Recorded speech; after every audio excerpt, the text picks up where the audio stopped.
With the rapid shifts of the real estate market in the last couple of years, many people are predicting this big wave of foreclosures that's going to hit, similar to the recession of 2008.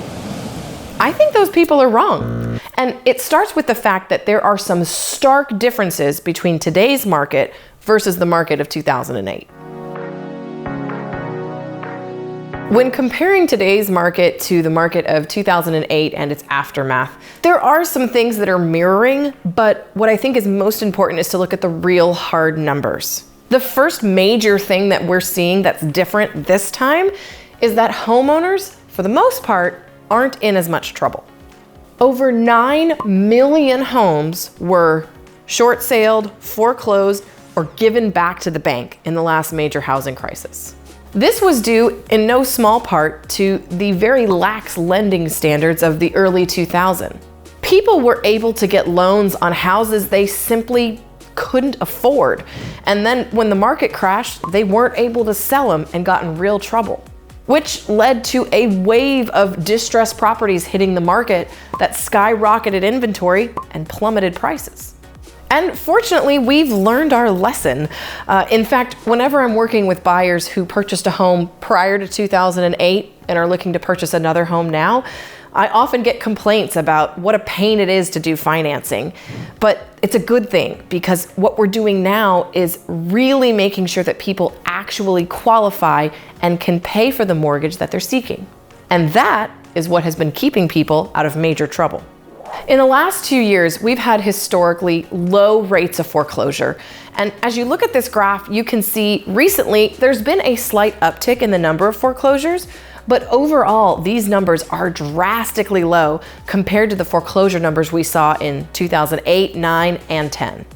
And what I'm always coming back to is the fact that most homeowners right now have equity, meaning they owe less on the property than they can sell it for. The difference in that amount is equity. So if a homeowner gets in trouble, loses a job, has some bills they can't pay, instead of foreclosing, they're often able to sell the property. According to an economist at First American, homeowners have very high levels of tappable home equity today, providing a cushion to withstand potential price declines, but also preventing housing distress from turning into a foreclosure. The result will likely be more of a foreclosure trickle than a tsunami.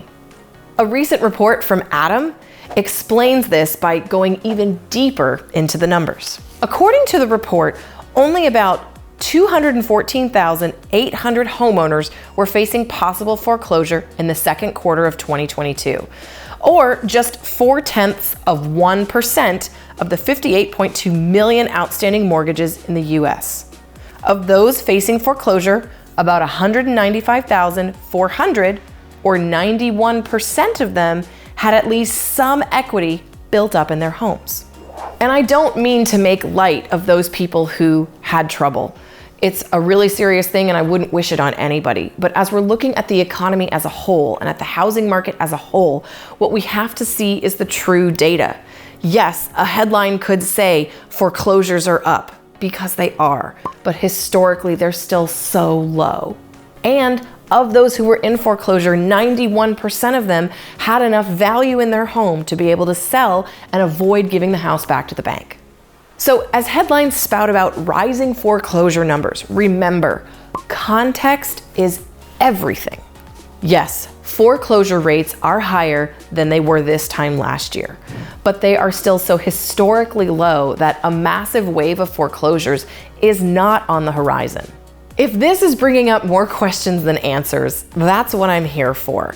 If you're a buyer who's wondering if now's the time to make a move, I'd love to have a conversation and connect. Or if perhaps you're a homeowner who has had some difficulties and is facing foreclosure, please reach out because you might have more options than you think.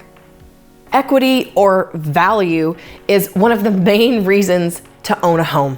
That value over time helps you create wealth and gives you lots of options.